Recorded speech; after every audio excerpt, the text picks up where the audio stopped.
Hindi na nag-almusal si Fatty ng umagang iyon. Tama na ang ininom na isang tasang kaping mainit. Ayaw niyang mahuli sa bagong inaplayang trabaho. Bitbit niya ang lahat ng kanyang credentials, pati na ang recommendation ng kanyang Uncle Peter ay dala niya.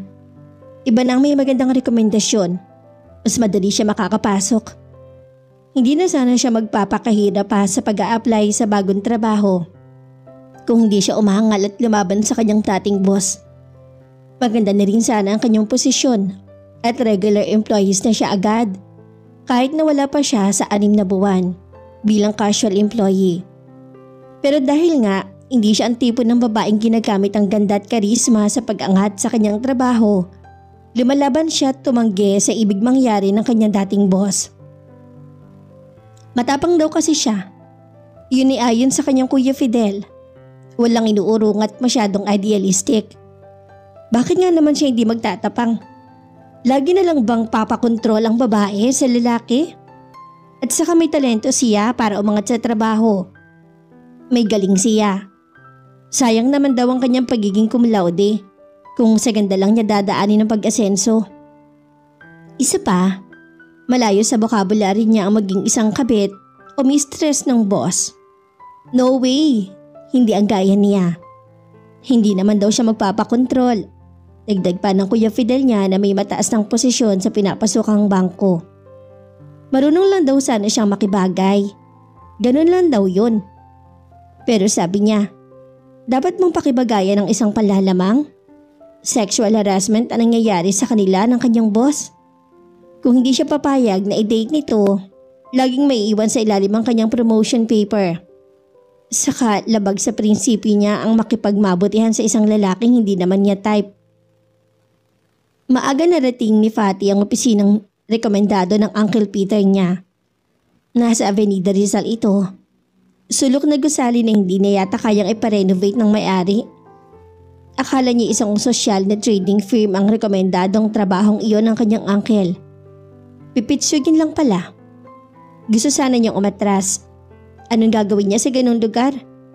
Galing siya sa Makati at eto ngayon siya sa isang luma at bulok na building magtatrabaho.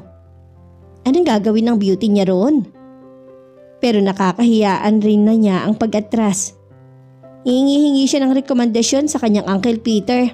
Tapos saayawan niya. Saka baka naman mas maganda ang magiging kapalaran niya sa lugar na yun. Sabi nga, don't judge a book by its cover. Baka nasa gusaling iyon at sa bagong trabaho ang pinakahintay niyang pag-asenso. Room 403 ang nasa address sa bigay ng kanyang uncle. Kumatok siya sa pintuang may ganong numero. Walang sumasagot man lang. Pini niyang siradura at nakalak. Wala pang tao. Ano ba naman, magka-alas 8 na, wala pa ni isang empleyado sa loob. Bulong ni Fatty sa sarili. Humanap siya ng maaring maupuan. Wala at tanging 2 flower pot ang nasa pasilyo ng gusaling yun. Napabuntong hininga siyang naghintay ng patayo at may mga 3 minuto rin ang itinagal ng kanyang paghihintay nang may isang lalaking dumating. Tuloy-tuloy ito sa tapat ng room 403 at may inilabas sa susit binuksan ng pinto. Excuse me? Bati niya sa lalaki. Nang lingunin siya nito hindi agad nakapagsalita si Fatty. Hindi niya akalain kay gandang mga mata ang sasalubong sa kanyang paningin. Yes? Tanong ng lalaki kay Fatty na parang saglit na nawala sa sarili. Lumunok muna ang dalaga bago nagsalita. Eto ba ang Alberto and Son Trading Firm? Yes, eto nga. And you must be Fatty Hilario, tama? Napatangon na lang si Fatty. Yes, I am expecting you. Sige, pasok sa loob. Doon tayo sa loob mag-usap. Ang Alberto Balota na anak ng namatay na may-ari ng kumpanyang yon ang mismong kausap ni Fatty. Rekomendado ka ng Uncle Peter mo. Matagal na kami magkakilala, way back in college days namin sa San Beda. Kahit mas senior siya sa akin, barkada kami. Hindi naman kasi katandaan ng kanyang uncle. Bunsong kapatid to ng kanyang ina at ang totoo ay 7 years lang ang tanda nito sa kanya. Maaga kasi nag-asawa ang kanyang ina kung kaya't maaga ring nagkaapo ang kanyang lolo't lola. Pagpasensyahan mo na ang trabaho dito sa akin ha. Alam ko kasing sa isang maganda progresibong kumpanya kagaling. Ako, Heto't nagkukumahog sa negosyong minana ko sa aking ama. Saka maliit lang ang pasweldo ko sa'yo. Halos di pa yata 3/4 sa dati mong sweldo. Hindi naman ako after sa laki ng sweldo. What I want is some kind of real work. Yun bang trabaho talaga? Doon magagaling ang anumang iaasenso ko. Sagot niya sa mahabang paliwanag sa kanya ng bagong boss. Yes, alam ko ang kaso mo sa dating trabaho. I hope naman na dito sa akin. Walang mangyaring ganun ha. Safe ka sa akin. Harmless ako. Maski itanong mo sa papalitan mong sekretary ni Daddy. Retirado na lang kasi si Tita Paz kung kahit kukuha ka ng kapalit niya. Tumayo si Alberto para kamayan siya. Ewan ni Patty kung bakit tila may gumapang na kuryente sa kanyang kamay nang dampian ng kamay ni Alberto ng kanyang tila nanginginig na kamay. Welcome to my humble office, Patty. Nang bitiba ni Alberto ang kanyang kamay, alam ni Fatty na may naiwang kung ano sa kanyang damdamin. Noon lang niya yun naramdaman sa kanya pang bagong boss. Very casual at malimanay ang bawat paliwanag ni Tita Paz sa mga dapat gawin ni Fatty sa bagong trabaho niya. Sa tansya niya ay may 50 anyos na si Tita Paz at may gitna kalahati ng kanyang edad ang panahong iginugol niya sa Alberto & Son Trading Firm. Nalaman din ni Fatty na binata pa ang ama ni Alberto, empleyado na nito si Tita Paz. Ewan nga lang niya kung hanggang empleyado lang talaga. Dahil nanatiling dalaga to sa loob ng matagal na paglilingkod sa ama ni Alberto. Madaling pakisamahan niyang si Alberto. Huwag ka lang sasabay sa kanya mga tantrums. Palasigaw pero sa huli siya rin ang aamo sa'yo. Kung gusto mong magtagal dito, maging pasensyosa ka sa kanya. Mabait na bata yan. Kuhang-kuha sa ama ang ugali. Tila may bakas sa nostalgia na sinambit ni Tita Paz habang itinuturo kay Fatty ang paggawa ng mga log ng mga incoming at outgoing products na hawak nila. Dadalawa kayo dito sa opisina? Si Ben na messenger driver ay bihira dito. Gawa mong lahat. Kung mahirapan ka talaga, I can suggest kay Albert na kumuha pa ng isa pa na makakatulong mo. Iba na kasi ngayon. Hindi gayo na kaya kong lahat ng trabaho. Tila may pagmamalaking wika ni Tita Paz. Hindi sinalungat ni Fatty ang sinabi niya ng retirado na sekretarya ng amo ni Albert. Totoo naman iyon. Ang mga empleyado noon ay masisipag. Ngayong uso na ang mga cellphone, lalo naging tamad ang empleyado. Konting trabaho umaangal. Saka kung anong kanyang designation, doon lang siya. Walang pakialam sa di na niya linya. Maghapon ding tinuruan ni si Fatty ng dating sekretary na papalitan niya. Nalaman niyang patungo na to sa Canada kung saan nakabase ang isang ampong pamangkin at doon na to maninirahan. Malungkot ang iwan ko ang Alberto & Son, pero lalo lang ako malulungkot pag nakikita ko si Albert. He reminds me so much of his father. May nangingilid na luha sa mata ni Tita Paz. Hindi na kailangan itanong ni Fatty ang dahilan. Babae siya. Alam niyang damdamin ng kapwa niya babae. Minsan umibig si Tita Paz sa ama ni Albert. Minsan ding naging bahagi ng buhay ng ama ni Albert. Napansin ni Fatty na hanggang makauwi siya hindi na siya pinansin pa ni Albert. Hindi na inalam kung ano na ang progreso ng pagtuturuan nila ni Tita Paz. Sa linggong iyon na lang ang trabaho ni Tita Paz. Sa susunod na mga araw, solo na niya ang trabahong iiwan nito sa kanya. Madali ka namang matuto, nakikita ko. Puna sa kanya na matandang sekretary at sumabay na to sa kanya sa pag-uwi. Dito sa second floor ang kantin. Kanina nagpahatid lang tayo ng pagkain. Kung mag-isa ka na dito, dito ka na lang kakain. Kilala ng may-ari ng kantin si Albert. Open ang credit ng sino mang empleyado ng Albert & Son dito. Gusto matawa ni Fatty sa sinabi ni Tita Paz. Sa kakunting empleyado ni Albert, hindi pa ba magiging pribilehiyo ng mga to ang kaluwagan sa pagkuha ng pagkain? Mabuti naman po, Tita Paz. Mahirap kasi yatang kumain sa itaas eh. Sa loob ng office ang ibig sabihin ni Fatty. Ay oo, saka ayon na ayon ni Albert na may kumakain sa office. Lalo't maraming trabaho. Dito niya gustong kumain sa kantin. Nagkahiwalay sila ni Tita Paz na parang matagal ng magkaibigan. Masayang ibinalita ni Fatty sa kanyang ina ang pagkakapasok sa bago niyang trabaho. Mabuti naman at di ka nabakante ng matagal. Ako ang nag-aabrido kapag nandito ka sa bahay eh. Nagiging masyado kang demanding. Saka manganganak ang asawa ng Kuya Fidel mo. Baka sa kanila muna ako at hindi na kita masyadong poproblemahin. Pero mas maliit ang sweldo ko kaysa sa dati, Nay. Hindi pa class ang office ko. Balita niya sa inang tila may panghinayang sa dating kitang pinapasukang kumpanya. Kesa naman mapariwara ako, dito na ako sa maliit ang kita, no? Ingos niya. Dyan kaya ang ibig mo eh. May makakatutol ba? Tinalikuran na siya ng ina at sa kanilang 3 magkakapatid. Kahit bunso siya ay di siya madalas ayunan ng ina. Kasi nga raw masyado siyang hard-headed. Matigas ang ulo. Very strong wild girl daw siya. Hindi mababali ang gusto kapag ginusto talaga. Madalas pa nga silang magbanggang mag-ina. Kasi ang ina niya ay lumalaking sumusunod lang sa lahat ng pinapagawa sa kanya.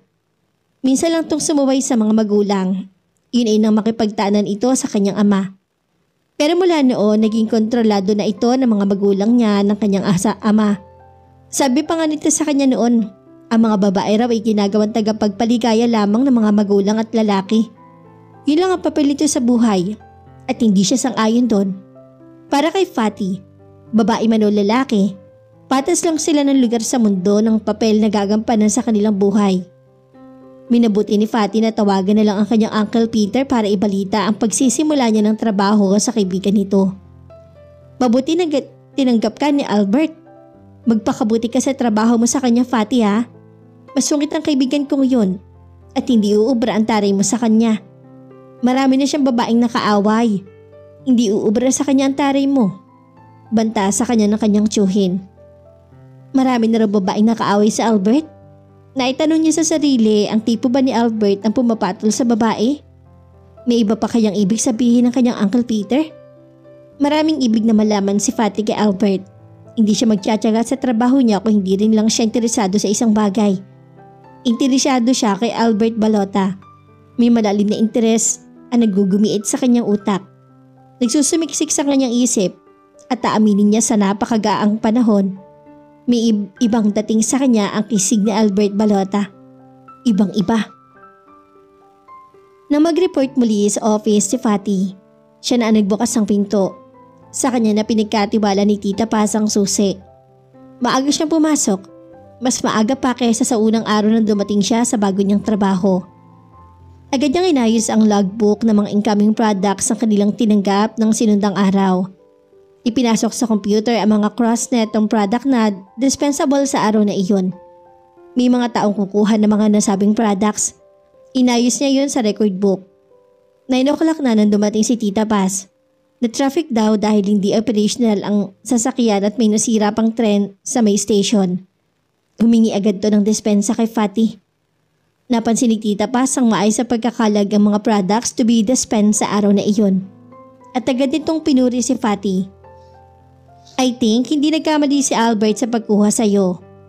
Anyway, highly recommended ka nga raw ng isa niyang body-body. Balita ko'y cum laude ka nga raw at sa UP pa. Hindi naman po nakukuha yan sa pagiging cum laude. Siguro sa magandang training ko rin sa inalisang trabaho, marami rin ako natutunan. Kahit papaano hindi tinatanggi ni Fatty na may malaki na naitulong din sa personal progress niya ang pagkakapasok sa inilisang trabaho. Kung hindi nga lang dahil sa masamang nangyari sa kanila ng kanyang boss, sana hindi siya aalis doon. Sa bagay, ano nga naman ang maliit na trading firm na to? Kumpara sa inalisan mong kumpanya, no? Alam ni Fatty na lahat ng decision ni Albert concerning the Alberto & Son Trading Firm ay may bahagit alam si Tita Paz. Hindi naman nakapagtataka iyon. Halos kasing tanda na ni Tita Paz ang kumpanya ngayon pa lamang pinamamahalaan ni Albert. Nag-aayos sila ng mga iba pang papeles nang agad dumating si Ben, ang messenger driver ng kumpanya. Agad na pinakilala ni Tita Paz si Fatty. Hindi na sabi ni Bossing na maganda at mestisay ng bago nating empleyada. Talaga yang si Boss, pagdating sa magandang chicks, gusto solo lang niya. Sabi ni Ben na agad na umupo sa bakanting silya sa harap ng table ni Fatty. Alam mo, Fatty, lambing na tawag nito sa dalaga. Sa tingin ko okay ka. Maganda ang ngiti mo eh. Hindi ngiting plastic. Tunay talaga. Dagdag nito. Hindi naman talaga ako plastic eh. Kapag ayaw ko sa isang tao, antipate ko agad siya sa akin. Maaga pa lang sinisimplang ko na agad siya. Wow! What a word! Palatak ni Ben na di akalaing mula kay Fatty ang tugon na iyon. Cowboy ka nga, magkakasundo tayo, Day. At nagbigay ito ng approval sign kay Fatty. At itinaas pa nito ang thumb. Totoo nga naging okay sila ni Ben. Natanghalian ay sabay na silang bumaba sa second floor para kumain sa kantin. Si Tita Paz ay kasama ni Albert na kumain sa labas. May tila isang mahalagang bagay na pag-uusapan bago pa makaalis sa matandang sekretary. Sinamantala ni Fatty na makausap niya si Ben. Agad na pasimpleng nagtanong ng mga bagay-bagay tungkol kay Albert. Parang suplado si Bossing. Nakikibosing na rin siya sa pagtawag kay Albert dahil hindi naman niya yun kaharap. Nakikisabay na sa kasama. Mula na't tanggapin ako, hindi man lang ako sinilip. Hindi na pinapansin pa. Si Tita Paz na lang ang nag-aasikaso sa akin. Nakakulong lang doon sa office niya maghapon. Ay hindi kanya type, yun ang rason, Day. Hindi ka type ni Bossing. Casual at tugon sa kanya ni Ben na sinabayan pa ng kumpas ng kamay. Parang may pagkabakla si Ben pero sigurado niyang lalaki ito. Magaslaw lang talaga at makesyo kung kumilos. Medyo nasakta naman ang ego ni Fatty. Siya na isang beauty at lagi nagkakaroon ng problema sa mga boss niyang laging nagkakaroon ng masamang interes sa kanya. Di type ni Alberto Baljota? Bakit? Ano ba type niya sa babae? Huminto sa pagkain ng salad niya si Ben. No offense, maid, Patty. Hindi sa di ka maganda. Ang totoo beauty kan talaga. Iba ang beauty mo. Pero iba rin ang type ni Bossing eh. Muli itinuloy nito ang pagkain habang nagsasalita. Type niya yung mga girls na wala siyang sabit. Ano walang sabit? Yung mga girls na liberated kung tawagin. Yung gaya niyang oobra ang sex pero walang commitment, walang habulan ng kasal. Ganun. Gusto sanang sabihin ni Fatty. Ang babaw pala ni Albert. Ganun lang pala tingin niya sa mga babaeng liberated. Yung mga babaeng gumagawa ng sariling desisyon na hindi nagpapadikta sa limitasyong ipinader sa isang babae. Pero hindi na lang siya kumibok. Bakit? Ano ba ang tingin mo sa akin, Ben? Muling huminto sa pagsubo ang huling subo niya sa kinakaing salad si Ben. Napatitig na may katagalan din kay Fatty bago tumugon. Ang tipo mo, Fats, ay yung babaeng iiyak kapag mahalikan. Yung tipong magsusumbong sa nanay niya kapag nadala ng lalaki sa isang madilim na parte ng sinihan. Kung ganun din ang tingin sa kanya ni Albert, nangako si Fatty. Nagagawin niyang mali yun. Hindi siya iiyakan. Hindi siya mahinang klaseng babae. Nagkakamali si Albert ng pagtingin sa kanya. Parang nakikinitan na niyang may labanan na naman siyang sasagupain. Pero ibang laban yun. Para sa kanya, ibang-iba. Mabilis na lumipas sa mga araw at di naman nainip si Fatty. Nakabuo na siya ng 30 days sa bago niyang trabaho. Nakaunang sweldo na rin siya. Ang sweldo niya ay solo lamang niya. Kung nagbibigay man siya sa kanyang inay, kusang loob lang iyon. Hindi siya obligado. Malaki kasi ang kita ng kanyang ama na nasa foreign shipping lines bilang operative manager. Kaya naiipon niya ang kanyang pera. Nabibili niya ang kanyang gusto sa perang pinaghihirapan niya. Pero sa loob ng isang buwan, di pa rin nababago ang pakikitungo sa kanya ni Albert. Parang baliwala siya kung kausapin man, ay pautos at laging nakaangil. Ewan niya kung galit sa kanya ang kanyang boss, kung naantipatikohan man sa kanya o ano. Kasi naman, may mga pagkakataong alam niyang naapakan niya ang intelligence nito at kaalaman sa galaw ng opisina. Gaya nung nagtanong ito, tungkol sa isang file niya sa computer. Di ko malocate ang file ng Simeon Goods sa log 4. Naayos mo ba to bago umalis si Tita Paz? Tanong sa kanya noon ni Albert na nakakunat ang noo dahil sa paghahanap ng sa Simeon Goods. Wala talaga sa log 4 ang Simeon Goods, sir.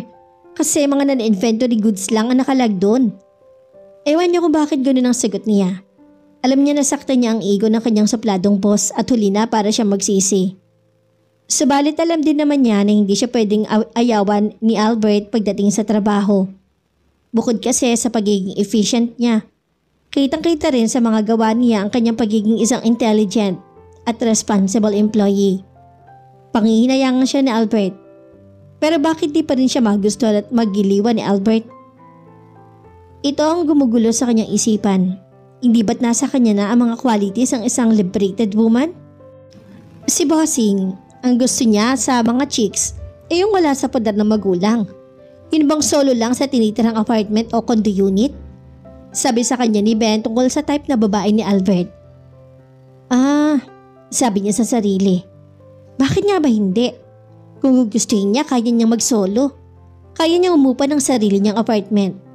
Gagawin ba niya yun para lang mapansin siya ni Albert? Gano'n na ba katindi ang pagnanais niyang mapansin man lang ng kanyang boss? Ano na nangyayari sa kanya? Siya ba ang dating si Fatty na hindi pwedeng pasailalim sa kontrol ng isang lalaki? Bakit tila kinokontrol na sa isang very subtle way ni Albert ang kanyang kaisipan? Si Bossing mahilig din niya sa mga babaeng sumunod sa uso ang mga damit. Yun ba mga fashionable girls ang laging ide-date? Dagdag impormasyon ni Ben sa pagtatanong niya. Di naman nakakahalata si Ben sa mga pangungulit niya tungkol kay Albert kasi marunong siya mag-divert ng kanyang mga tanong. Marunong siyang sumimple ng tanong at makakuha ng sagot na di siya maaring paghinalaang interesado siya sa kanyang boss. Ang totoo, hindi siya mahilig sa mga damit. Para sa kanya kasi, kung anong komportable sa kanyang katawan, yun ang kanyang isusuot. Madalas sa kamaong pants siya, plain colored blouse na nilalagyan lang niya ng mga accessories, gaya ng scarf o plain pearl necklace. Ganun lang lagi ang kanyang outfit. Kung gusto niyang mapansin siya ni Albert, dapat din bang baguhin niya ang mga bagay na komportable siya? Kaya niyang gawin yun para kay Albert? Ano ba ang dating sa kanya ng lalaking to? Alam mo, Fatty, parang na-repeat lang ang storya ni Tita Paz at Senior Alberto sa inyo ni Bossing Casual na kwento ni Ben, minsang naiwan silang dalawa sa office. Wala si Albert at nasa isang bidding. Anong story yun? Curious siyang tanong. Alam mo bang secret love ni Tita Paz ang ama ni Albert? Kaya lang hindi siya pansin ni Senyor Kasi akala ni Senyor si Tita Paz ay isang mabuting empleyada lang. Na ang lahat ng dedikasyon nito sa trabaho ay dahil lang sa pagiging isang mabuting empleyada. Huli na nang mapansin siya ni Senyor Alberto. May asawa na siya sa laki rin ng pangalang Tita Paz. Pinatay na lang niya kung anumang meron sila para sa isa't isa. At hindi nga nagkamali si Fatty sa hinala niya at kutob kay Tita Paz. How sad Isang pag-ibig na di nagkaroon ng chance kahit man lang sa huling sandali. Ni Senyor? Hindi kasi kaya ni Tita Paz na maging mistress lang. Very conservative kasi si Tita Paz. Nagkasya na lang siya sa ganitong setup. Araw-araw magkasama sila sa trabaho ni Senyor. Magkatulong sa negosyo. Siya ang katuwang at masaya na siya sa ganung setup nila. Sila ni Senyor. Habang nagmemorianda sila ni Ben sa kantin ay nabuo sa isip ni Fatty na di siya tutulad kay Tita Paz. Iba ang kwento nila ni Albert. Gagawa siya ng paraan para maiba iyon. Dun muna ako sa mga Kuya Fidel mo. Fatty, ikaw naman ay ki-oring muna magpapaasikaso. Manganganak ang hipag mo at kailangan niya ako. Sabi ng kanyang inay. Isang hapon na kumakain sila. Inay? Pasimula niya. Ano kahit mag-board ako? Gusto ko kasing matikman naman yung feeling na independent ako. Yun bang ako lang talaga ang kumikilos para sa sarili ko? Ano? Bakit? Hindi niya pwedeng sabihin ang tunay na dahilan niya sa pagsasolo. Sige na, Nay, kahit nung nag-aaral ako, hindi ko natikman ng matira sa isang boarding house. Ngayon lang, Nay, susubok ko lang ako. Masyado na bang malayo tong Paranaque para mag-board ka pa? Pinilit niya ang kanyang ina at wala itong nagawa kundi sundin ang ibig niyang mangyari. Agad na humanap si Fatty ng malilipatan. Hindi lang boarding house kundi isang solong apartment. Simula iyon ang pagbabago niya ng image. Simula pa lamang iyon para mapansin siya at bigyan ng interes ni Alberto Balota. Madaling nakakita ng apartment niyang mauupahan si Fatty. Swerte rin siya at mabait ang kanyang kaserang isang byuda at ang mga anak ay nasa Amerika. Solo lang ako, Fatty. May pamangkin ka ako na madalas kong kasama dito sa bahay. Ang mga nangungupahan naman dito sa apartment ko ay piling-pili. Kung hindi rekomendado ng kakilala ko ay hindi ko tinatanggap. Rekomendado si Fatty ng isang kaibigang kaklase ng isa sa pamangkin ni Aling Dolores. Hindi ka na mahirapan pa sa apartment mo. Semi-furnished na to. May mesa ka sa kusina. May gas stove na one burner ako na magpapahiram sa iyo. May mesa at silya rin sa sala. 2 buwan ng advance at deposit ang ibinayad ni Fatty para kay Aling Dolores. Kailan ka lilipat? Tanong nito. Baka ho bukas. Tugon niya at sasamantalahin ng araw ng linggo at wala siyang pasok sa opisina. Mga damit lang naman niya at ilang personal gamit ang kanyang dadalhin. Ang mga ibang gamit niya ibibili niya. Magpupunta na siya ng sarili niya. Ewan ko ba kung ano ang pumasok sa kokote ng kapatid mo? Naisipang magsulo. Baka nagsasawa na sa akin eh. Sumbong ng inay niya sa kanyang Kuya Fidel nang samahan niya ito doon para pumisan doon hanggang makapanganak ang kanyang hipag. Baka naman may gagawing milagro, Nay. Tugon ng kanyang kuya na duda sa ginawa niyang pasya. Ano naman ang gagawin kong milagro, kuya? Ang ganyang mga nagsusuloy malayang gawin ng mga bagay na inaakala nila na ipagdadamot sa kanila ng kanilang mga magulang. Nagpapaalala lang ako, Patricia. Sumabat naman ng kanyang ina. Hindi naman ako mahigpit sa kanya. Malaya siya nakakatanggap ng mga bisita niya. Bakit pa siya magsusulo? Inay, napag-usapan na natin to. Babalikan pa ba naman natin? Iwas niya sa diskusyon. Ayaw na mapigilan pa siya ng kanyang balak. Kung ganyan kaya mo na, bahala ka. Basta kung magkaroon ka ng problema, huwag kang matakot lumapit sa akin, Patricia. Kapatid mo ako at hindi kayo matitiis. Sinalo ng kanyang inay ang paalala ng kanyang Kuya Fidel. O ayan, nagsalita ng kuya mo. Tandaan mo yan, Patty. Huwag kang matatakot kung ano man na mangyari sa pagsusolo mong nagagawin na. Bumalik ka sa akin at buong puso kitang tatanggapin. Inisan niya ang ginawa ng kanyang ina't kapatid. Magsosolo lang siya at may mangyayari na bang masama sa kanya? Ano siya, isang batang paslit na hindi alam ang kanyang ginagawa? She's old enough to be responsible for her actions, for her decisions. Linggo ay nagpatid siya sa kanilang driver. Mga damit lang at personal na gamit ang dala niya. Matapos ilagak ang mga gamit niya sa silid ay pinauwi na niya ang kanyang tsoper. O alam mo na kung saan ako pupuntahan na, Mang Damian? Oo, Fatty. Sasabihin ko kay Aling Helen ang lugar na nilipatan mo. Na makalis ang tsoper ay nagsimula na siya mag-ayos sa mga damit niya sa built-in closet sa kanyang silid.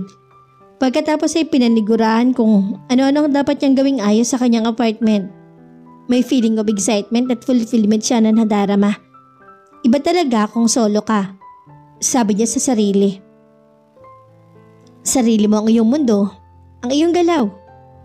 Napagpasyahan niyang bumili ng ilang appliances. May ipon naman siyang pera.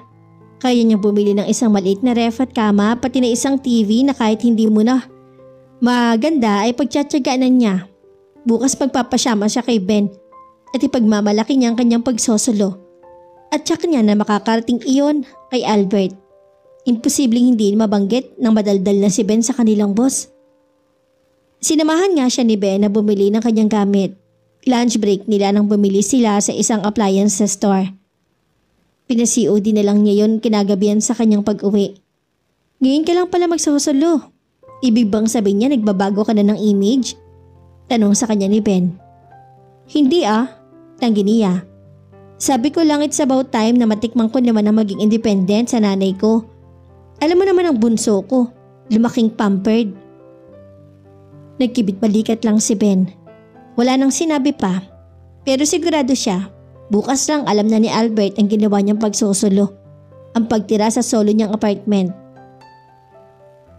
Kinabukasan, lunch break din at namili siya ng ilang gamit para sa kanyang silid. Bumili siya ng carpet para sa kanyang sala, ilang mga decorative things para sa kanyang gagawing pagbibihe sa kanyang apartment. Nagbalik siya sa office na nagkakanda, hirap sa pagbitbit ng pinamili niya. Hindi tuloy niya namalayan ang paglapit sa kanya ni Albert. Can I help you? Alok nito sa kanya ng tulong. Gusto niyang sumigaw at napakabilis naman yata ng response ni Albert sa kanyang pagpapapansin. Paano mo madadala sa pag-uwi mo? May sasakyan ka? Wala sir, baka mag-taxi ako. Sige, hatid na lang kita. Malayo ba rito ang sa inyo? Malapit lang inupahan kong apartment sir. Diyan lang sa may Sampaloc ang inuupahan kong apartment. Di iniya. Sige, hatid kita mamayang uwian, okay? at tinalikuran na siya ni Albert. Alam niyang namitig ang kanyang kamay sa bigat ng kanyang binitbit. Pero parang kay gaan ang kanyang pakiramdam. Para siyang lumulutang sa ulap at ngayon lang niya naramdaman iyon. Hindi nga siya nagkakamali. May nasaling na malalim sa kanyang puso ang bago niyang boss. Malalim na bahagi ngayon pa lamang nagigising sa ganyan katinding damdamin. Oh, saan ang inyo rito? Tanong ni Albert habang paliko ang kotse niya sa may likarda. Diyan lang sa ikatlong corner, sir. Turo naman ni Fatty. Panay ang type sa kanyang dibdib. Parang di na siya makapaghintay na maging reaksyon ni Albert kung makita nito ang apartment na solo niyang inuupahan. Dito ba? Tanong ulit ni Albert na nagmenor ng takbo. Yes sir, dyan na tayo. Sa mismong tapat ng gate ng apartment inhinto ni Albert ang kotse. Andyan ba mga parents mo? Sir? Para nagit lang tanong ni Fatty. Hindi pa ba alam ni Albert ang pagsosolo niya? Naisip din niya baka naman nagpapasimpli lang at tayo pahalataan ng kanyang boss. Ang parents mo nandyan ba? Pwede ko ba silang makilala? Sir, kung gusto nyo, I'll make you a cup of coffee. Suwestyon ni Fatty na ang kahulugan ay anyayang bumaba sa kotse at tumuloy sa apartment niya si Albert. Naku, mabuti pa nga. Habang binubuksan ni Fatty ang pinto ng kanyang apartment ng sariling susi ay nagtanong si Albert. You leave her alone? Hindi yung tinugon ni Fatty at binuksan ang pinto ng apartment at sabay anyaya kay Albert. Tuloy kayo sir. Habang umiinom ng kape, nalaman ni Albert ang sagot sa kanyang tanong. I never thought na nag-iisa kang mamuhay. Hindi nasabi sa akin ni Peter. Ibig sanang sabihin ni Fatty na maging ang Uncle Peter niya. Tiyak na magugulat kung malalaman nagsosolo siya ngayon. Kailan lang naman sir? Sabi ko kasi sa sarili ko I want to be independent. Saka kaya ko na naman. And I'm enjoying this a little freedom for myself. Hindi akalain ni Fatty na magtatagal si Albert. Madami din silang napagkwentuhan. Pero parang wala siyang natatandaan maliban na lang sa sweetness ni Albert. Sa paghiling nito na Albert na lang ang itawag sa kanya. Para tuloy siyang nanibago.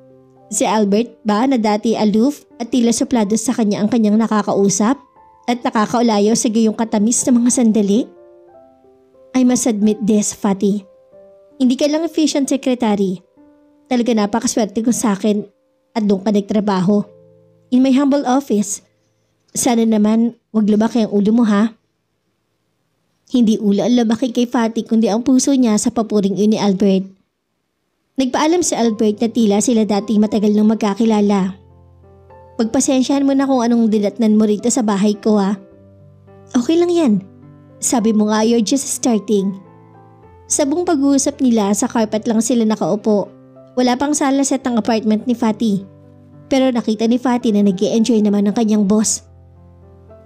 See you at the office tomorrow? Kaway pa ni Albert habang pasakay na sa kanyang kotse.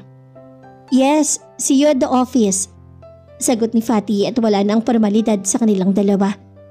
Normal na ang tawagan nila at ease na sa isa't isa. Ang pagkakahatid na yun ni Albert kay Fatty ay nasundan pa ng kung ilang beses. Hindi lang hatid kundi pati na rin ang pagsundo sa dalaga ay ginagawa na ni Albert kung on the way siya sa lugar ng dalaga. At naging very close na sila. Hindi nag-aangilan, hindi nag-aapakan ng ego. At pati si Fatty ang labis na nasisiyahan sa malaking pagbabago sa kanilang relasyon ng kanyang boss. Minsan, naisipan niyang i-invite sa isang lunch si Albert na siya ang magluluto. Hindi siya sanay sa pagluluto pero may alam din naman siya. Gusto niyang gulatit magpakitang gilas kay Albert. Pinagbigyan naman siya nito. Isinet ang kanilang lunch date at linggo yon sa apartment ni Fatty. Nagluto si Fatty ng chicken dish at vegetable salad.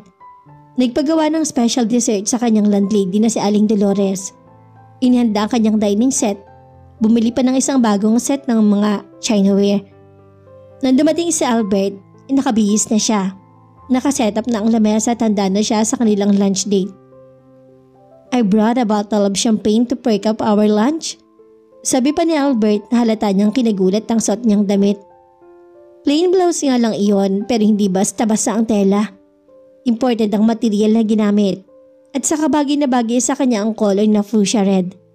Lalong tumingkad na kanyang pagkamistisahin. Shall we? Anyaya niya sa binatang boss. Hindi naman siya hiniya at sinimulan na nila ang pagkain.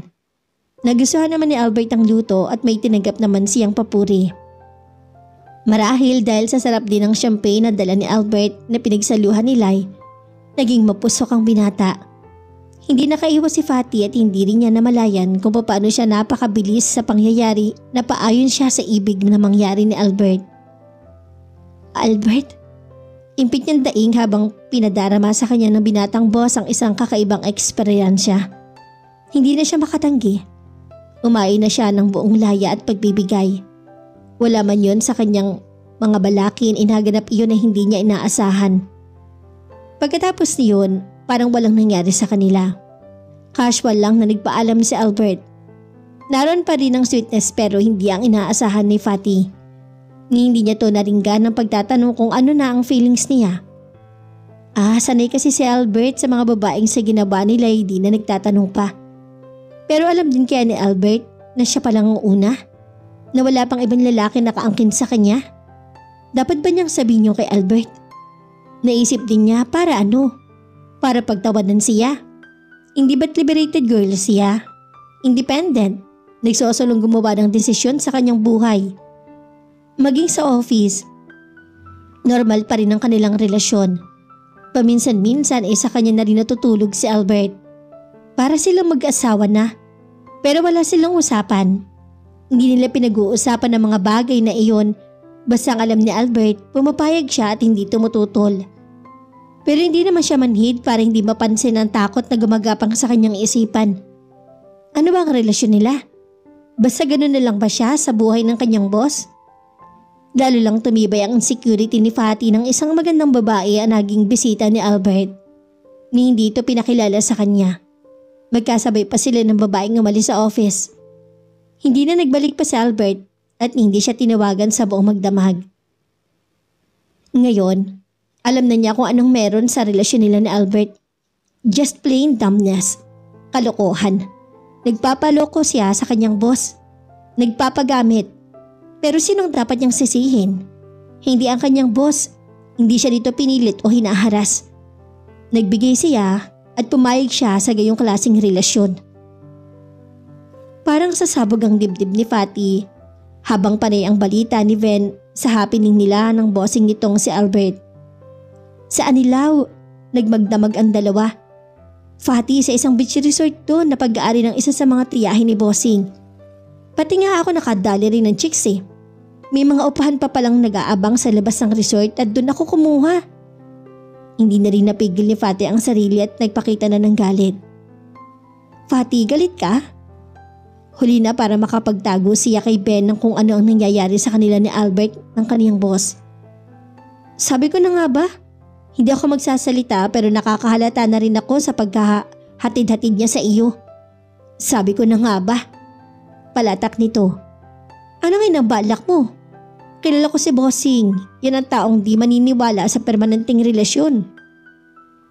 Sino ang babaeng yun sa buhay niya? Tanong ni Fatty na ang ibig malamay kung sino ang babaeng kasama ni Albert sa Anilaw.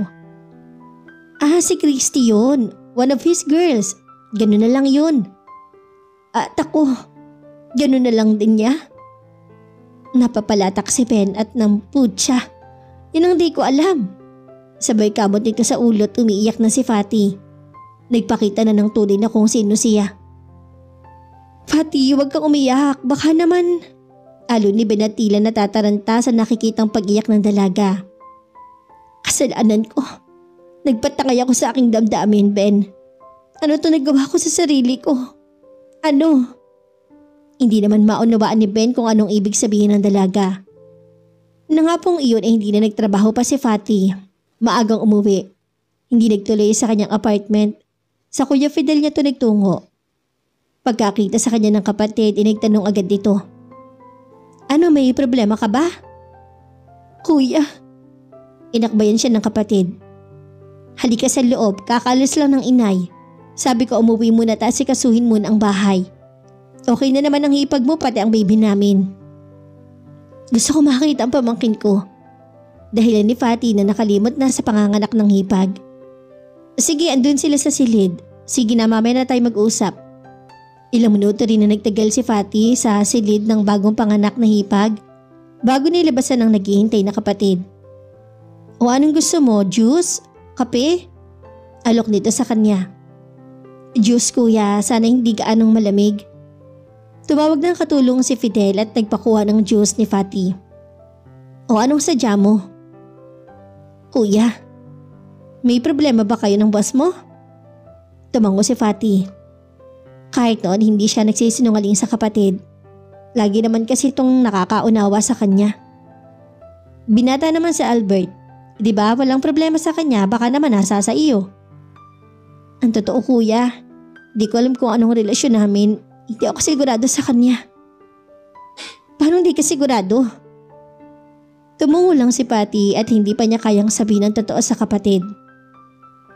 Fatty, ikaw ang nakakaalam ng kung ano nangyayari sa inyo ni Albert. Kung pumunta ka rito para lang sabihing malabo ang relasyon ninyo, wala akong magagawa. Ikaw ay may gusto niyan. Ginawa mo, tapusin mo at lusatan mo kung kaya mo. Kung hindi, saka ka magbalik sa akin. Saka tayo mag-uusap ng kung ano ang dapat mong gawin. Umuwi si Fatty na malabo pa rin ang takbo ng isip. Magdamag na di nakatulog. Kinabukasan, bago pumasok ay may naalala ito. Dapat sana'y datnan na siya ng buwan ng bisita sa araw na iyon pero wala pa. Delayed siya at kung dati-rati hindi siya nag-aalala kung delay siya ng isang araw o 3. Kasi naman wala siyang milagrong ginagawa. Wala siyang dapat na ipangamba. Ngayon iba. Delayed siya ng isang araw man lang. Tiyak niyang dapat na siyang kabahan. Iba na iyon. May ginawa siyang dapat na ikatakot at dapat niyang ipangamba. Pumasok siya ng araw na iyon sa office ni Albert. Nakita sila. Parang walang anumang tinanong pa siya nito kung bakit siya wala nang magbalik mula sa anilaw. May katakasan ng boses niya nang sumagot. And do you expect na maghihintay ako sa'yo? Knowing na may kasama kang ibang babae? Fatty, ano to? Nagtatanong ka sa mga activities ko. Albert, wala ba akong karapatan? Napangisi lang si Albert. Ngising tila di nagustuhan ang sinabi ni Fatty. Albert, may problema ako. I think I am delayed. Dapat kasi meron na ako ngayon eh. Parang walang narinig si Albert na tinalikuran siya. Hinabol naman niya to. Albert, natatakot kasi ako na baka... Galit na nilingunan siya ni Albert. Please lang, Fatty, not now. Wag ngayon, may problema sa office. Not now. Gustong umiyak ni Fatty nang bumalik siya sa kanyang mesa. Nagsara naman ang pinto niya si Albert at nagkulong sa private office nito. Hapon, umuwing hindi nagpaalam ang dalaga. Kinabukasan, isang sulat lang ang nakuha ni Albert sa mesa ni Fatty. Ang letter of resignation ng dalaga. Bago mag-alas 6 kumakatok sa apartment ni Fatty si Albert. Bakit ano bang problema? Tanong nito kay Fatty. Mugto ang mga mata nito at halatang nag-iiyak. Come on Fatty, akala ko pa you're strong wild girl. Ano tong ginagawa mong arte? Arte? Arte lang pala sa tingin ni Albert ang nangyayari sa kanya. Buntis ako Albert. Kaya ngayon palang sinasabi ko na sa iyong wala kang pakialam sa nangyayari sa akin. Yes, I am a strong wild girl. Hindi kita hihinga ng anumang tulong o gugulhin ang utak mo sa pagbubuntis kong to. Saglit din na natahimik si Albert. Tinangkang lapitan ng dalaga pero siya na rin ang nagpigil sa sarili. Nagpormal lang ayos sa pagsasalita. Well, kung buntis ka, okay, I am willing to support you and the baby. Madiin ang pagtanggi ni Fatty. Wag na lang. I can manage, kaya ko to. Kaya ko mag-isa. Alright, madali rin naman akong kausapin kung ayaw mo. Wag. Buntis nga si Fatty at natiyak niya nang magpatingin siya sa doktor. Hindi na siya pumapasok sa office ni Albert. Nagmumukmuk lang siya sa kanyang apartment. Ano balak mo? Tanong sa kanya ng kanyang hipag na asawa ng kanyang kuya Fidel. Ewan ko Ate Rina, hindi ko pa alam. Bakit hindi makuusapin muli si Albert? Magkalinawan kayo kung anong gusto niyang mangyari sa magiging anak mo. Umiling lang si Patty sabay tulo ng luha. Ate, nag-offer siya ng financial support. Yun lang ang gusto niyang ibigay. Yun lang ate. Gusto mo pakasalan ka niya? Ayaw sabihin ni Patty na yun nga ang gusto niya. Pero dapat bang pakasalan siya ni Albert nang dahil lang sa buntis siya? Ganun lang ba kababaw ang kanyang pananaw? Patty, kilala kita. Mataas ang takbo ng isip mo. Matalas at hindi ka basta-basta sumusuko. At hindi ko rin alam kung bakit kay Albert napasuko ako. Nakangiting ginagap ng hipag niya ang kamay ni Patty. Huwag ka magtaka, talagang ganyan yan. Ganitong ate. Ganyan ang hiwaga ng pag-ibig. Lahat ng balat kayo ng puso hinuhubad niya. Ate, umiibig ka na Patty. Ang batang nasa sinapupunan may bunga ng isang pag-ibig. Hindi na kung anuman. Hindi yan aksidente lang. Dumating siya sa buhay mo dahil bunga siya ng isang pag-ibig. Ako lang ang umiibig ate, paano ng ama niya? Mag-usap kayo. Yun lang ang maipapayo ko sa iyo. Lahat inadadaan sa pag-uusap. Ate, ayoko na yata. Baka masaktan lang ako. Mabigo. Masakit. Pinisil lang ate Rina niya ang kamay ni Patty. Lahat ng kirot, ng sakit lumilipas.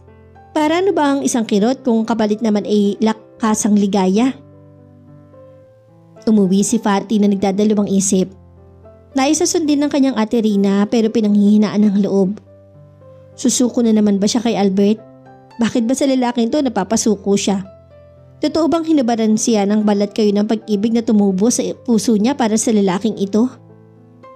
Ang ina niya ang sunod niyang kinausap at pinagtapat ang kanyang kaligayan. Hindi niya inaasahan na magiging reaksyon nito. Hindi kita kukonsintihin sa nangyari sa'yo. Buntot mo yan at hila mo. Ginawa mo yan sa pagsosolo mong iginigiit mo noon. Ngayon suluhin mo rin ang problema. Wala akong pakialam sa'yo mula ngayon. Kung minsan naisip niya, bakit ang sarili mo pang dugo ang hindi makaunawa sa'yo? Ang unang magpupukol sa batong panghusga sa iyong kasalanan. Bakit ganun? Sadya bang kung minsan malabnaw ang lapot ng dugo? Mapusyaw? Umuwi si Patty na gulong-gulong isip. Buntis siya at hindi malao ni mahalata ang kanyang tiyan. Paano siya makakahanap ng trabaho? Kasya ba ang pera niyang ipon? Paano niya itatawid ang sarili at maging anak? Makakalapit siya sa kanyang Kuya Fidel pero dapat ba niyang ipapasan sa iba ang bigat ng kanyang pagkakamali? May dapat na tumulong sa kanya. Dapat nakarama niya sa mga panahong iyon. Pero bakit kasi tinanggihan pa niya? Kung kaya nga lang niyang sukuang muli si Albert. Pero nangako na siya sa kanyang sarili. Tapos na ang pagsuko niya. Tapos na ang paghuhubad sa kanya ng balat kayo ng kanyang puso. Tapos na. Isang kaibigan ang nilapitan niya. Pero Patty, delikado yan. Kung ako nga, ginawa ko yun noon pero nakita mo naman ang consequences na binabayaran ko sa ngayon. I want to have a child now pero hindi na ako magbuntis pa. Please Betty, I want this problem out. Not that way, Patty. Hindi kita tutulungan sa gusto mo. Please Betty. Sagipin mo ang buhay ko. Pero buhay din ang papatayin mo. Hindi siya gusto mabuhay ng kanyang ama. Ikaw ang kanyang ina. Hindi mo rin ba gusto mabuhay siya? Nagbatiga si Patty. Kung ayaw mo sa iba na lang, Betty. Akala ko kaibigan kita. Kaibigan mo ako kaya nga ayaw kong gawin mo ang pagkakamali ko na gawa ko noon. Please Betty, please ikaw na lang ang makakatulong sa akin. Muling tumanggi ang kaibigan ni Patty. Umubing bigo si Patty sa ibig na mangyari. Nang maalala ang isa pang kakilalang na nagkaroon din noon ng ganong problema na gaya ng sa kanya, tinawag niya to at kinontak. Sige, magkita tayo bukas, Letty. Yes, bukas. Umiiyak na humingi ng tawad sa hindi pa isinisilang na anak si Patty. Forgive me, hindi ko gusto na, pero napipilitan ako. Kung mahal lang ako ng ama mo sana, hindi ko gagawin to. Kung mahal lang niya ako. Nakabisa si Patty at nakahanda na rin ang pera niyang i-withdraw sa bangko. Sa isang restaurant sila makikita ng kontak ng kanyang kakilalang tumulong sa kanya para mabura ang problema niya. Nang biglang may kumatok sa pinto. Nabuksan niya iyon ay pilit din niyang pinagsarahan ng dumating. Pero nagpilit pa rin itong makapasok.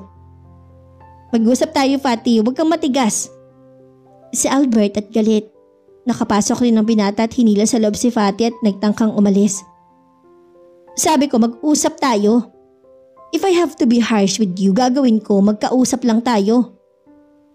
Ano pang pag-uusapan natin? Malinaw ang gusto mo mangyari. Malinaw rin ang pagtanggi mo sa pananagutan mo sa akin. Hindi ako ang tumanggi, Fatty. Ikaw. Tumanggi ako dahil hindi lang yun ang ibig kong ibigay sa akin. Then tell me, anong gusto mong ibigay ko sa'yo? Hindi nakapagsalita si Fatty. Kaya ba niyang hingi ng ibig kay Albert? Kaya ba niyang tila mamadimos sa pag-ibig nito? Please, umalis ka na. May kausap akong tao at baka mahuli ako sa appointment ko. Kinausap ako ng kaibigan mong si Betty. Now, look here, Fatty. Kung anong gagawin mo sa anak ko, may karapatan ako sa kanya. Dapat lang nahingin mo ang pahintulot ko. Then I'm asking your permission to get rid of this child. Isang sampal ang tumapo sa pisngi ni Fatty. Namumula sa galit si Albert. Gagawin mo yan? Papatayin mo ang anak ko? Umiyak ang dalaga. Yes, gagawin ko dahil wala namang pag-ibig sa akin ang kanyang ama. Hindi niya kami mahal. Fatty! Fatty! Mahinang sabit ni Albert. Umiling-iling. Parang di makapaniwalang si Fatty na strong wild girl daw ang kanyang kaharap. I love you, Albert. Mahal kita. Kahit hindi mo ako pakasalan, sana sabihin mo man lang na mahal mo ako. Sapat na yun at tama na sa akin. I can live with every misery na kasama ang pag-ibig mo. Pero ngayon, paano ako mabubuhay sa gitna ng dusa habang alam kong hindi mo man lang ako minahal kahit nanikatiting? Akala mo ba hindi kita mahal? Hindi kita minahal? Nag-angat ng basang mukha si Fatty at hinarap ang mga titig ni Albert. Fatty, kung alam mo lang. Kung alam mo lang. Hindi ko alam, Albert. Please tell me now. Tell me now. Yumukod si Albert at inilalayan sa balikat ang dalaga. Tinuyo ng dampi ng paladang luhang tumutulo sa pisngi.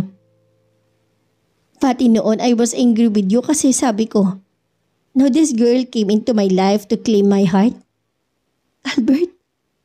Yes, noon pa lang. Sa una pa lang natin pagkikita. I was angry with myself dahil ayaw kong aminin na ikaw na nga ang babaeng matagal lang hinahanap ng puso ko. Kaya iniwasan kita. I was afraid na baka madali mo akong mapasuko. Hindi ako sanay na sumuko sa isang babae. I was too afraid. Albert, totoo bang na magpasya akong sumuko saka naman nag-ibang attitude? Sabi ko, gaya rin ba siya ng mga babaeng kalaro ko sa pag-ibig? Is she just one of those girls na pwedeng ibigin ng walang sabit? I was frustrated sa naging relasyon natin noon. Akala ko yun din ang gusto mo. Nagubad na ako ng balat kayo. Bakit di ka pa rin sumuko? Tanong sumbat ni Fatty na sumisingot-singot na lang. Wala nang luha sa mata. Natakot ako. Natakot ako na baka magpakasal na ako. Magpapakasal ka ba? Nang malaman ko ang kaligayan mo, I offer help. Hindi yun ang gusto ko noong sabihin. I was here to ask you to marry me pero natakot ako. Naduwag na baka ako naman ang i-reject mo. Na nangyari nga. You refused my offer of financial support. What more kung kasal lang ialok ko noon? I was waiting and expecting na kasal lang i-offer mo noon. Napangiti si Albert at napatawa sa sarili. Kung ganun, para pala tayo nagkakalukuhan. Pilit ang ngiti ni Fatty pero may sigla na rin sa mata. Parang ganun nga kung totoo nga ang sinasabi mo ngayon.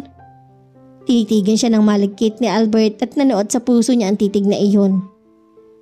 Totoo lahat, Fatty. Maniwala ka. Isang tanong nga ibinigay ni Fatty kay Albert. Will you marry me? Fatty. Pumikit si Fatty at naisang nakapikit siya habang sinasambit ni Albert ang tugon sa kanyang tanong. Bumulong siya sa kanyang sarili. Marry me because you love me, not because you have to. Please, Albert. Please. Yes, I will marry you, Fatty. I will marry you because I love you. At para kay Fatty, nakarating na siya sa langit ng mga sandaling iyon. Inihatid ng isang anghel sa katauhan ni Albert. Albert! Nagyakap sila at mahigpit. Naglapat ang mga labi. Mapusok ang bawat paghahanap ng kanilang mga labi. Marubdob ang bawat dampi sa isa't isa. Humihingil silang nagbitiw, pero saglit lang iyon at muli naghinang ang kanilang mga labi. Muli nagpadama ng init, ng pagmamahal, ng pagsulak ng kakaibang damdamin. Magkahawa kamay sila na nagbitiw. Nagtawanan pa sa ginawa nila. Well, that was wonderful, deklara ni Albert at tumimlay si Fatty sa balikat ni Albert. Yes, that was wonderful, sangay niya. Masuyong inupo ni Albert si Fatty sa carpet at inilalayan. Now listen here girl, may sasabihin pa ako. Nakikinig ako mister. Sinabi ni Albert ang ibig sabihin sa dalaga. Ngayon na? Tanong sa kanya ni Fatty. Yap, ngayon na. At sinabay nito ng tayo. Inabot ang kamay ni Fatty. O tayo na, lalakad na tayo. Albert, may tila aprehensyong sambit ni Fatty. Baka galit pa si inay. Lalo siya magagalit kung hindi natin siya susukuan. Sama ako na mismo makikiusap sa kanya. I hope naman maunawaan siya. Gusto ni Albert na magtungo sila sa mga magulang ni Fatty. Nais na formal na hingin ang pag-asang ayon ng mga ito sa pagpapakasal nilang gagawin. Kung galit si nanay, nang gagawa tayo ng panunuyo, ina mo siya at alam mo ang weakness niya. Napangliti si Fatty. Ina niya ang kanilang susukuan at kilalangan niya to. Mabait si inay at nadala lang siguro ng galit kung kaya nagawa niyang itakwil ako sandali. Pero alam kong umiiyak na yun ngayon. Tayo na Albert, puntahan natin si inay. Ilang oras lang at karap na nila ang ina ni Fatty. Kung bakit kasi kung ano-anong kalokohang pumasok dito sa kokote nitong si Fatty. Heto't muntik na tuloy siyang mapahamak. Sisi kay Fatty ng ina nang kausapin ng formal ni Albert tungkol sa kanilang desisyon. Kung hindi siya nagsusulot, nagkunwaring kaya na niya, sana hindi umabot ang lahat sa ganitong sitwasyon. Si Fidel na umawat sa ina. Inay, nagkasundo na sila. Ang permiso niyo ang kailangan ng mga ito. Eh bakit naman ako tututol? Hindi ba't ang pagpapakasal nila ang talagang gusto kong mangyari? Yumakap si Fatty sa ina. Naglambing. Inay, sorry na po, nagkamali ako. Patawad po. Yumakap na rin ang ina kay Fatty. Tapos na yun anak. Pinagpapasalamat natin at naging mabait pa rin ang Diyos sa inyo. Ang sabihin niyo ina, ang kupidong pumana sa puso ng anak ninyo at hindi pinatulan ng katigasan ng ulo niyan. Si Fidel na kinakamayan na si Albert. O paano Albert, ikaw nang bahala sa kapatid ko ah. Kung matigas pa rin ang ulo, paluin mo sa puwet. Umangal naman si Fatty. Ang kuya naman, bakit mo agad binibigyan ng karapatang paluin ako ni Albert? Kami na lang ang dapat mag-usap tungkol doon. Saka alam ko na kung anong papel ng isang babae sa buhay ng isang lalaking minamahal niya. Lumapit si Albert kay Fatty at masuyong umakbay. Talaga? Sabihin mo nga. Ang maging kaakibat niya sa lahat ng hirap. Ang karami niya sa mga problema. Ang kalaro sa oras ng kasiyahan at ang kahawak kamay sa sandali ng kapayapaan. You're my real girl, sabi ni Albert sabay halik sa pisngi ni Fatty. Totoo ngang alam na niya ang papel niya sa buhay ni Albert. Sa lalaking minahal niya, walang pagbabalat kayo, walang pag-uhuwad. Kung ano siya, ganon ang pinakikita at pinadarama niya. Ng puso niyang umiibig ng wagas. The end. At dito na po nagtatapos ang kwento ng pag-ibig ni na Albert at Fatty. Nawa kayo nag-enjoy at na in love. Samahan niyo po ako muli sa mga susunod pang nakaka-inspire at nakakakilig na mga kwento ng pag-ibig na aking ibabahagi. Maraming salamat po. Hanggang sa muli. God bless us all.